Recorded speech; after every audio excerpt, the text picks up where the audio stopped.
Tax दिया जाता था, हिस्सा दिया जाता था, वो बहुत ज्यादा था।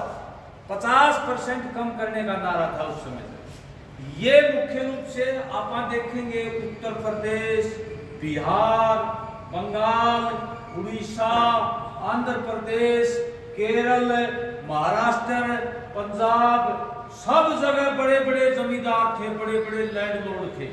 आप तो जमींदार आप किसानी कह देते हैं। जमींदार का मतलब होता है सैकड़ों एकड़ जमीन का मालिक, और जो छोटा होता है 10 एकड़ का, 15 एकड़ का, 20 एकड़ का, 5 एकड़ का, वो किसान होता है, वो जमींदार नहीं होता। जमींदार होता है जो बड़ा लैंडलॉर्ड है, जो खुद खेती नहीं करता, अपने मुजारों से खेती करवाता है, मजदूरों से खेती करवाता है, उसको बड़ा जमींदार होता है। उस समय अपने देश में 650 रियासत थी हिंदुस्तान में, और कई राज्यों को तो, कई रियासतों को तो ब्रिटिशों ने कब्जा कर लिया था, अपने हाथ में ले लिया।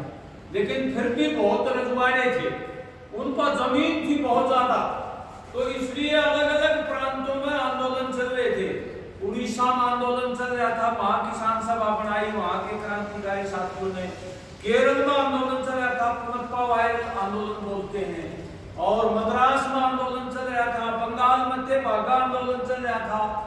हैदराबाद का जो निजाम था, बादशाह था, उसके खिलाफ बहुत बड़ा आंदोलन चला था, जो किसान बेदखल कर दिए थे। उसमें किसानों ने हथियारबंद लड़ाई लड़ी थी उसके खिलाफ, और कई 200-250 गांव खड़ी करवा लिए थे, किसानों की सरकार चलती थी वहां।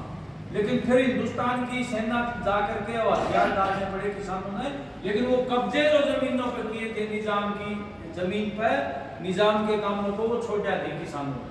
बहुत बड़ी लड़ाई हुई थी। महाराष्ट्र में आदिवासियों की लड़ाई थी, वारली विद्रोह हुआ।